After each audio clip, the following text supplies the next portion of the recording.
কখনো কি ভেবেছেন হাজার হাজার টন কয়লা জাহাজে কিভাবে লুট করা হয়? আজ আপনাদের সেটাই দেখাবো। সমুদ্রের মাঝখানে এক বিশাল কর্মযজ্ঞ। দেখুন কিভাবে শক্তিশালী ক্রেন দিয়ে জাহাজ থেকে আরেক জাহাজে কয়লা লোড করা হচ্ছে।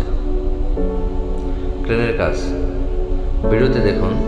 এই যে বড় ক্রেনটি গ্রাফ ক্রেন প্রতিবারে 20 টন কয়লা একেবারে তুলে নিচ্ছে। সেগুলো ছোট বার্জ থেকে বড় জাহাজে ফেলছে।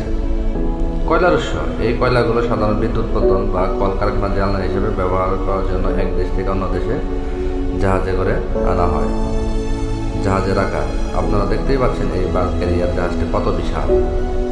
এর ভিতরে কতগুলো হোল্ড বা ফোকাসড রয়েছে যেখানে কয়লা জমানো থাকে। শিপিং ইন্ডাস্ট্রি বা সমুদ্রের এই বড় জাহাজ নিয়ে আপনাদের কোনো প্রশ্ন থাকলে কমেন্টে জানাতে পারেন।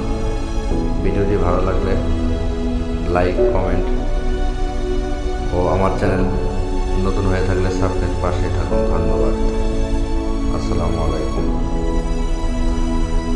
আর আপনারা কী কী বিষয়ে ভিডিও দেখতে চান আমাকে অবশ্যই জানাবেন।